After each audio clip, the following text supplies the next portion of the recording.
Welcome students to our video lecture series of Geotechnical Engineering, and we are continuing our topic named chapter Soil Classification.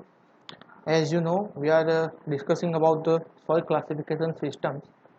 Uh, we had completed a particle size classification, then texture classification, HRB classification, that means Highway Research Board, and Unified Soil Classification System.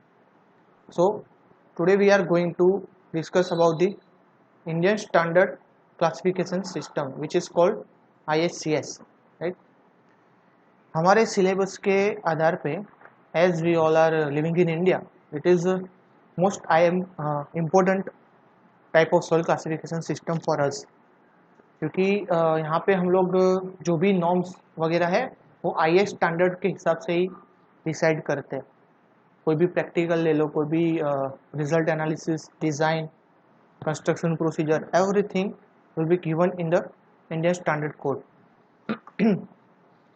So it is very mandatory to understand about IS classification system.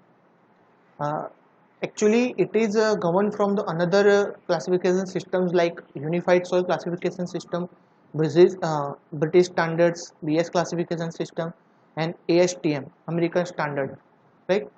वो सब का mix करके हमने Indian standard को कहते हैं ना कि फर्निश किया है पूरा, राइट? सो चलो शुरू करते हैं इंडियन स्टैंडर्ड क्लासिफिकेशन सिस्टम के साथ. So let's start Indian standard classification system as per IS 1498-1970.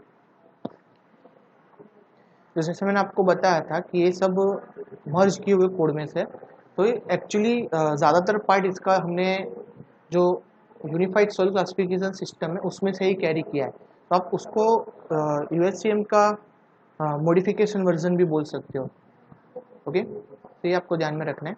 So you can see it in on screen that it is based on the USCS systems, unified soil classification system, and the modifications are the fine grained soil subdivided into 3 groups, right? In USCS it is only low plastic and highly plastic, but in IS classification system it has divided in 3 groups that are low, intermediate, and high plasticity. Okay, so basically the soil are divided in 3 groups like low plastic clay soil, intermediate plastic soil, and highly plastic soil, as against 2 groups of low and high in USCS, as I mentioned in USCS system. Clear? तो उसके अंदर हम USCS में क्या करते थे कि soil को 2 पार्ट में हमने डिवाइड किया था, low plastic and high plastic में. तो उसके क्राइटेरिया थे 50, जो सॉइल की लिक्विड लिमिट थी वो 50 से कम होगी तो लो प्लास्टिक, अगर 50 से ज़्यादा होगी तो हाई प्लास्टिक. ओके, तो यहाँ पे हम इंडियन स्टैंडर्ड की बात करेंगे तो उसके अंदर जो 3 ग्रुप डिवाइड किए तो उसके लिए हमें कुछ क्राइटेरिया फिक्स करने पड़ेंगे, है ना? तो उसके क्राइटेरिया ये है कि अगर हमारी सॉइल की liquid limit, generally liquid limit, plastic limit, and जो भी प्लास्टिसिटी इंडेक्स ये सब है, स्वेलिंग इंडेक्स, ये सब हम लोग सिल्ट और क्ले के अंदर ही ध्यान में रखते हैं, है ना? There is no plasticity in soil, soil terms like sand, gravels, right?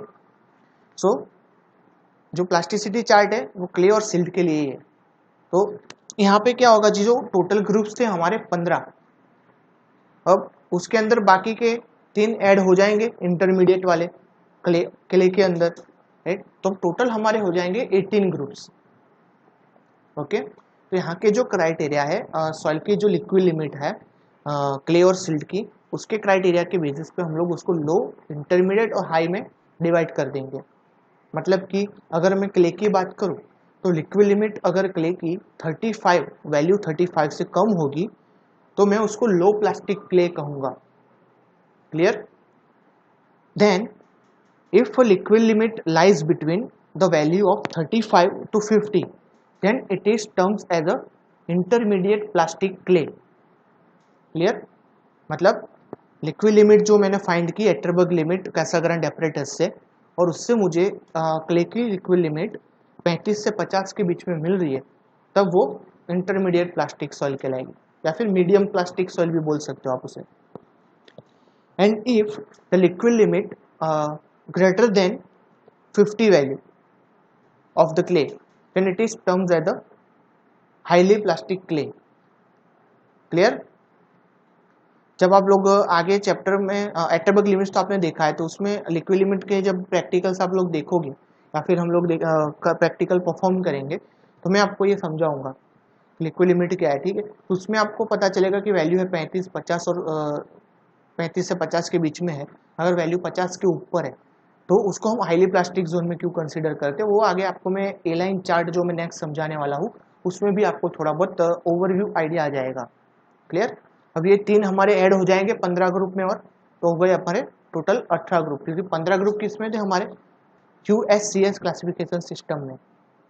मैं आपको दिखा देता हूँ, ये आपकी स्क्रीन पे अभी आप जो देख रहे हो वो यूनिफाइड सॉइल क्लासिफिकेशन सिस्टम के ग्रुप्स है। ठीक है, पहला तो वेल ग्रेडेड ग्रेवल्स था, 1 2 3 4 5 6 7 8 9 10 11 12 13 14 और 15, टोटल 15 ग्रुप्स थे।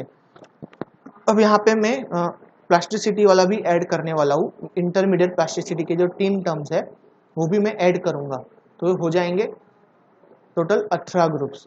तो वो भी हम आगे देख लेते हैं। ये थे UFCS के, अब आपकी स्क्रीन पे आप जो देखोगे वो हो जाएंगे IS क्लासिफिकेशन सिस्टम के ग्रुप्स। यहाँ पे आप लोग काउंट कर सकते हो, एक मिनट आपको थोड़ा काउंट करने में दिक्कत ना हो इसलिए एरो का यूज करेंगे हम। ये है आपका पहला, दूसरा, तीसरा, 4 5 6 7 8 9 10 11 12 13 14 15 16 17 and last 18। Clear? Total 18 groups आपको यहाँ पे सिंबल्स दिख रहे होंगे अपनी स्क्रीन के ऊपर। एक बार ध्यान से हम इसको समझ लेते हैं, ये आपको बहुत ही काम में आने वाली चीज़ है, तो इस पर थोड़ा फोकस ज़्यादा कर देना है आपको। मेन हमारे रो में क्या दिया है, मेन सॉइल टाइप, उसके प्रेफिक्स मतलब सिंबल्स, देन सब ग्रुप्स, सफिक्स मतलब किससे डिनोट करेंगे उसको, एंड क्लासिफिकेशन ग्रुप सिंबल। हमारे पास किस टाइप की सॉइल रहेगी कंस्ट्रक्शन में, तो gravels, sand, silt, clay, organic and पीट। यहाँ पे आपको पता है कि प्लास्टिक्स जो है, प्लास्टिसिटी चार्ट है, वो सैंड और ग्रेवल्स के लिए कोई काम का नहीं है और पीट के लिए भी कोई काम का नहीं है।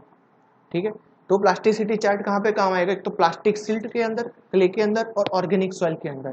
मतलब ये 3 जो जोन है, सिल्ट, क्ले और ऑर्गेनिक, उसी के अंदर हमें जो इंटरमीडिएट वाला फंडा है वो अप्लाई करना है। ठीक है, तो इंटरमीडिएट वाला फंडा मैं निकाल दूंगा, तो टोटल पहले 15 थे, अब हर एक में एक एक ऐड हो जाएगा, सिल्ट, क्ले और ऑर्गेनिक में, तो टोटल 18 हो गए ग्रुप। क्लियर? तो जैसे कि USCS में करते थे हम लोग, ग्रेवल को हम लोग डिनोट करते थे कैपिटल G से, वेल ग्रेडेड, पोली ग्रेडेड, सिल्ट और क्ले, उससे हमने उसको डिनोट किया है। उसके सफिक्स क्या रहते थे, वेल ग्रेडेड को मैं W से डिनोट करूंगा, पोली ग्रेडेड को मैं P से, कैपिटल P से डिनोट करूंगा। सिल्ट, ये खास ध्यान में रखना है, हर लोग इसमें मिस्टेक करते हैं। ठीक है, क्योंकि सैंड के लिए S है, क्ले के लिए C, ऑर्गेनिक के लिए O, ग्रेवल्स के लिए G और पीट के लिए PT है, तो लोग क्या मिस्टेक करते हैं, सिल्ट के लिए भी S होगा, स्मॉल s ऐसा लोग डिनोट कर देते हैं, पर यहाँ पे वो मिस्टेक कर रहे हैं, सिल्ट को हम लोग कैपिटल M से डिनोट करते हैं। ठीक है, तो ये अलग पड़ रहा है, इसलिए इस पर ज़्यादा ध्यान देना है आपको। सिल्ट को M से और क्ले को कैपिटल C से डिनोट करते हैं। तो यहाँ पे मुझे ग्रेवल की बात करनी है, तो वेल ग्रेडेड ग्रेवल कैसे बोलूँगा मैं, GW। वेल ग्रेडेड में पहले बोलता हूँ, ग्रेवल्स बाद में बोलता हूँ, पर जब हम उसको ग्रुप सिंबल में क्लासीफाई करते हैं तो G पहले लिखते हैं, W बाद में लिखते हैं। ठीक है, तो GW को मैं बोलूँगा वेल ग्रेडेड ग्रेवल्स, GP को बोलूँगा पुअरली ग्रेडेड ग्रेवल्स, GM को बोलूँगा सिल्टी ग्रेवल्स और GC को बोलूँगा क्लेई ग्रेवल्स। राइट, क्ले है तो उसको क्ले यही बोलते हैं हम लोग, और सिल्ट को सिल्टी ग्रेवल्स बोलते हैं। Right, okay, let's jump to the sand. Sand के लिए हम कैपिटल S प्रीफिक्स यूज करते हैं, उसके सब ग्रुप है well graded sand, poorly graded sand, silty sand and clayey sand. Right, same well graded के लिए W, पुअरली ग्रेडेड के लिए सफिक्स है P, सिल्ट के लिए ऑब्वियसली M एंड क्ले के लिए C। अब यहाँ पे मुझे वेल ग्रेडेड सैंड को कैसे डिनोट करना है, SW से। क्लियर, यहाँ पे भी SW मतलब वेल ग्रेडेड सैंड, SP मतलब पूर्ली ग्रेडेड सैंड, SM मतलब सिल्टी सैंड एंड SC मतलब क्लेई सैंड। क्लियर, इससे हम लोग ऐसे सॉइल को इस नाम से बुलाने वाले हैं। नाउ हम आते हैं प्लास्टिक सिटी जिसके ऊपर डिनोट करती है सिल्ट क्ले के ऊपर, राइट। सिल्ट का प्रीफिक्स क्या है आपके पास, कैपिटल M। सिल्ट क्ले और ऑर्गेनिक मटेरियल को हम लोग क्या करते हैं, एट्रबर्ग लिमिट फाइंड करते हैं, मतलब liquid limit plastic limit find करते हैं। तो अगर लिक्विड लिमिट लेस देन 35 है तो हम लोग क्या बोलेंगे उसको, लो प्लास्टिक सॉइल, मतलब कैपिटल L से डिनोट करेंगे। अगर लिक्विड लिमिट आपकी 35 से 50 के बीच में आ रही है तो हम उसको डिनोट करेंगे कैपिटल I से, इंटरमीडिएट प्लास्टिसिटी, राइट। और अगर लिक्विड लिमिट आपकी ग्रेटर देन 50% है तो हम उसको डिनोट करेंगे H से, हाईली प्लास्टिक क्ले। ठीक है, लो प्लास्टिक का फर्स्ट वर्ड है लो, L, तो उसको हम L से डिनोट करेंगे। इंटरमीडिएट का फर्स्ट वर्ड है I और हाई का फर्स्ट वर्ड है H। क्लियर, यहाँ पे मुझे लो प्लास्टिक सिल्ट अगर डिनोट करना हो तो मैं ML लिखूंगा। ठीक है, लो प्लास्टिक सिल्ट। MI मतलब क्या है, MI मतलब इंटरमीडिएट प्लास्टिक सिल्ट और MH मतलब highly plastic silt. Clear, same term clay के लिए prefix capital C, liquid limit less than 35 it is low plastic, liquid limit lies between 35 to 50 it is intermediate plastic, and the liquid limit greater than up to 50% then it is highly plastic. So Cl denotes for low plastic clay, Ci denotes for intermediate plastic clay and Ch denotes highly plastic clay. Okay, next organic soil, prefix है उसका capital O, liquid limit less than 35 low plasticity, again 35 to 50 it is intermediate plasticity liquid limit अगर होगी तो, और liquid limit greater than 50 then it is highly plastic, same ही है ये। ठीक है, हर एक में। तो OL मतलब low plastic organic material, intermediate plastic organic material, and OH मतलब हाईली प्लास्टिक ऑर्गेनिक मटेरियल। और लास्ट में पिट, UHCF और IS में दोनों में सेम है। पिट को हम कैपिटल P और स्मॉल t से डिनोट करते हैं, PT, राइट। तो ये आपके स्क्रीन पर आपको दिख रहा है, इस तरीके से आपको PT को डिनोट करना रहेगा। तो ये था आपका classification group symbols as per IS standards. एक बार ध्यान से फिर से आप पढ़ लेना इसको पॉज करके, ठीक है, बहुत ज़रूरी चीज़ है ये।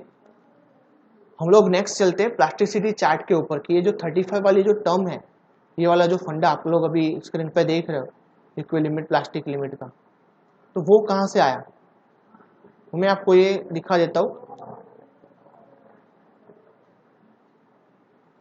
ये जो है ना, ये मैं आपको भी दिखाऊंगा।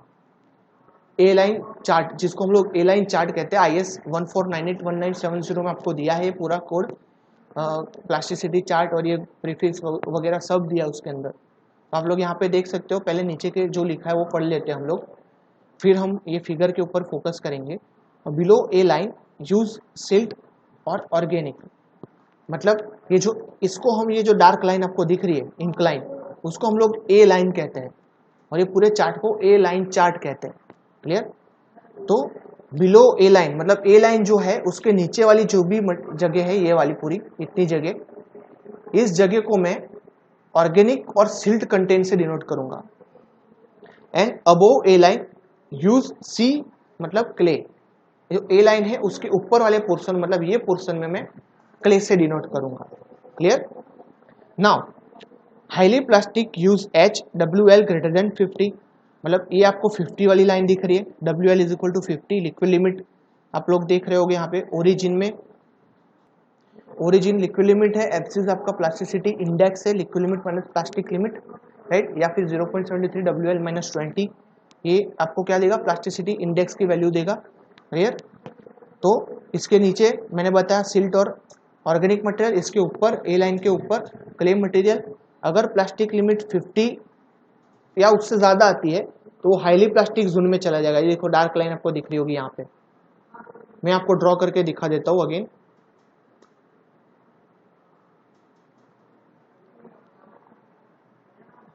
ये लाइन आपको दिख रही है यहाँ पे, क्लियर, ये 50 की लाइन है। इतने जोन में जो भी सॉइल आएगी ये वाले जोन में, वो हाईली प्लास्टिक कहलाएगी। ठीक है, दूसरा है 35, मतलब 30 और 40 के एग्जैक्ट बीच में कहीं पे होगी। ये है लाइन आपको दिख रही है, ये लाइन है आपकी WL इज इक्वल टू 35, मतलब आपकी वैल्यू अगर 35 और 50 के बीच में आ रही है तो इंटरमीडिएट प्लास्टिक आप देख रहे हो यहाँ पे CI और MI OI से डिनोट किया यहाँ पे। और लो प्लास्टिक को हम कैसे यूज करेंगे, liquid limit WL less than 35, मतलब 35 से कम वैल्यू है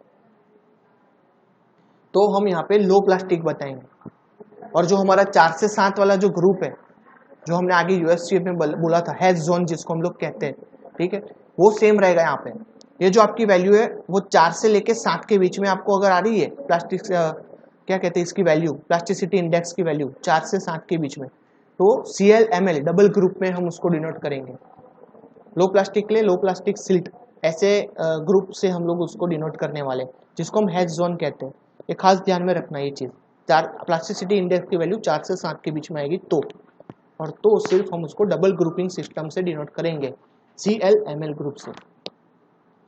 नाउ आप लोग यहाँ पे देख सकते हैं कि ये जो इतना जोन है 35 बिलो वाला, तो आप लोग यहाँ पे देख रहे हैं CL, मतलब इतने एरिया में कोई भी वैल्यू आई आपकी, ये पूरी लाइन है यहाँ पे,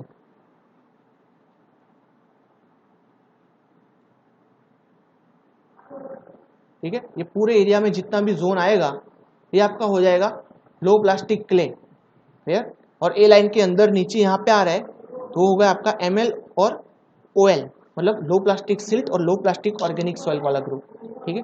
अब ये 35 और 50 वाली दो लाइन है, उसके बीच में जो भी सॉइल आएगी आपकी वो इंटरमीडिएट क्ले या फिर ए लाइन के नीचे होगा तो इंटरमीडिएट सिल्ट और इंटरमीडिएट ऑर्गेनिक सॉइल से हम डिनोट करेंगे। और अगर वैल्यू आपकी 50 से ज़्यादा आ गई लिक्विड लिमिट की और वो ए लाइन के ऊपर है, ए लाइन के ऊपर अगर सॉइल की वैल्यू आ रही है तो वो CH ग्रुप में जाएगा, highly plastic clay, generally bentonite और मोन्ट कंटेंट जिसमें ज़्यादा होगा उसको हाईली प्लास्टिक में ही आने वाला है, क्लियर। देन अगर ए लाइन से कम है और लिक्विड लिमिट आपकी 50 से ज़्यादा है तो आप उसको दो ग्रुप जैसे अलग अलग ग्रुप है दो, MH एंड OH, मतलब हाईली प्लास्टिक सिल्ट या फिर हाईली प्लास्टिक ऑर्गेनिक मटेरियल से डिनोट कर पा सकते हो, ठीक है। तो ये था आपका A line chart, very important for GTU exams also and other competitive exams also. So if you can not understand in first time then please rewind it and see it again, so you will be more clear about the A-line chart and the group suffix and prefix जो हम symbols देते हैं उससे, clear. तो दोस्तों आज के लिए बस इतना ही रखते हैं हम। हमारा जो सॉइल क्लासिफिकेशन सिस्टम है, होप आप लोगों को सब पूरा चैप्टर समझ में आ चुका होगा यहाँ पर, है ना। अगर नहीं समझ में आ रहा है तो आप मुझे कांटेक्ट कर सकते हो, या फिर दूसरे एक दो बार और ज़्यादा देखोगे तो आपको बेटर इसका जो अंडरस्टैंडिंग हो जाएगा ओवरव्यू का, क्लियर। हम लोगों ने अब तक 5 क्लासिफिकेशन सिस्टम्स देख लिए और उसके जो अलग अलग क्राइटेरिया है वो भी हमने इसी चैप्टर के अंदर देख लिया था, क्लियर। पांचों के पांचों अब हमारे कंप्लीट हो चुके। फिर से रिवीजन कर लेते हैं हम लोग कौन से 5 क्लासिफिकेशन सिस्टम के टाइप है। पहला था हमारा पार्टिकल साइज क्लासिफिकेशन, दूसरा था हमारा टेक्सचर क्लासिफिकेशन, थर्ड था हमारा highway research board classification, unified soil classification and Indian standard classification system. ये सब एक दूसरे के ऊपर डिनोट नहीं करते, बट जो हमारा इंडियन स्टैंडर्ड है वो हम मॉडिफाइड USCS भी बोल सकते हैं, ठीक है। पहले तो हम पार्टिकल साइज में सिंपल क्लासिफिकेशन किए थे यहाँ पे, उसके बाद जो हमारा टेक्सचर क्लासिफिकेशन है उसके अंदर हम लोग ने ये जो ट्राइंगल जैसा शेप बनाया था और उसकी ग्रुपिंग कर दिया था, ठीक है। एक साइड को हमने क्ले बोल दिया था, एक को सिल्ट बोल दिया था, एक को सैंड बोल दिया था, तो जिसके जितनी नज़दीक सॉइल होगी उसको हम उससे डिनोट कर देंगे, ऐसा किया था। देन आया था हमारा HRBF क्लासिफिकेशन सिस्टम, जिसमें हमने 2 सब ग्रुप्स लिखे थे और उसका जो इक्वेशन आता था ग्रुप इंडेक्स का लिक्विड लिमिट प्लास्टिक लिमिट के ऊपर से, उसके हिसाब से हम लोग क्लासिफिकेशन किया करते थे HRB के अंदर, ठीक है। हाईवे के प्रोजेक्ट के अंदर ये लोग हम ये वाला क्लासिफिकेशन ज़्यादा हम लोग प्रीफर करते हैं, क्लियर। और इन लास्ट हम लोगों ने इसका देखा IS क्लासिफिकेशन, जो हम लोगों ने आज स्टडी किया पूरा, क्लियर। मेजर जो डिवीजन है वो coarse grain, organic soil, fine grain और पीट है, वो यूनिफाइड सॉइल क्लासिफिकेशन में। ये आप लोगों ने सब चीज़ मैंने आपको समझाई थी उस टाइम। फिगर के अंदर से। यहाँ पे भी चार्ट आता था, ए लाइन चार्ट, उसकी वैल्यू रहती थी 0.73 WL-20 प्लास्टिसिटी इंडेक्स की। ये यूएससीएफ क्लासिफिकेशन सिस्टम के अंदर ऐसा दिया है। और लास्ट में हमारे पास आया आईएस क्लासिफिकेशन सिस्टम जो 1498 1970 के ऊपर से बेच रहा है। ठीक है, so thank you students for watching this video and मिलते हैं नेक्स्ट लेक्चर में हम लोग नए टॉपिक के साथ। तब तक के लिए take care of your self. Thank you.